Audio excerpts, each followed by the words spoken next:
Guys, Jason West here.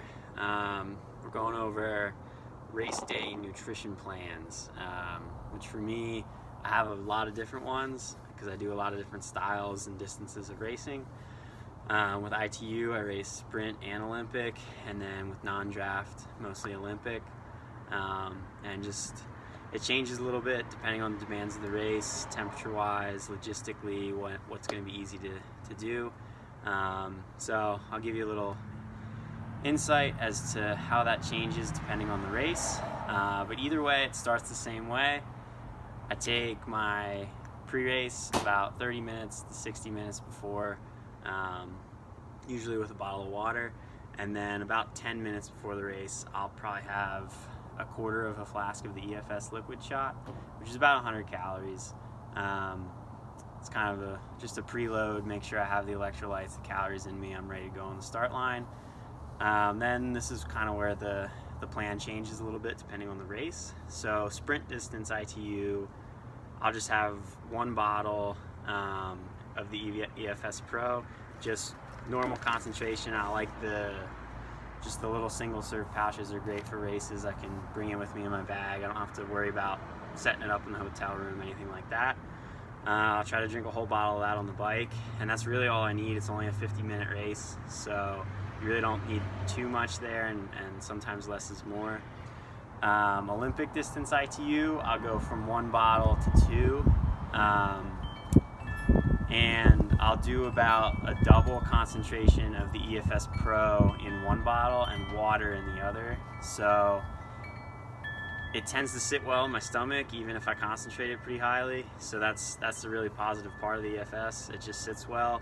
The ITU races tend to be in the middle of the day, so they're really hot, so I like to try to get 2 bottles down. If the pace is on really hard the whole way, it's probably not going to happen, but then I can just get that 1 bottle down and I still get the calories. So you got to give yourself some options and make sure, even if things don't go perfectly, you can still get it done.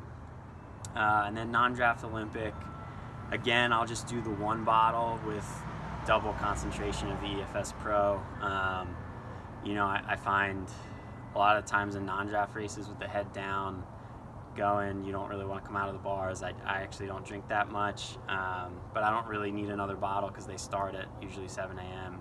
and heat's not nearly as much of an issue. So yeah, just the 1 bottle, and then the non-draft, a lot of times, depending, I'll leave the flask that I use from the beginning of the race, I'll leave it in transition. If I didn't get that much down in the non-draft race, I'll bring this out with me on the run and just take a little bit in the first few miles. So again, giving yourself some options in case things don't go perfectly on the bike, you can still get some nutrition in later. And then I always end with a little bit of Ultragen. The packs are great, again, always have them in my bag. If you're finishing a hard session, finishing a race, the most important thing is to get that back in you so you can actually get stronger from what you just did and how you just broke yourself down. You got to give yourself the fuel to build back up. I'd say the orange cream is my favorite. It tastes like a creamsicle, so it's a nice little treat when you get done a hard race or hard session. And yeah, that's as a whole my different nutrition plans, and hopefully it gives you a little insight as to how you can apply this to your race and how you can go out and set a new PR and go smash your next race. So good luck. Hope this was helpful for you, and I'll see you out there.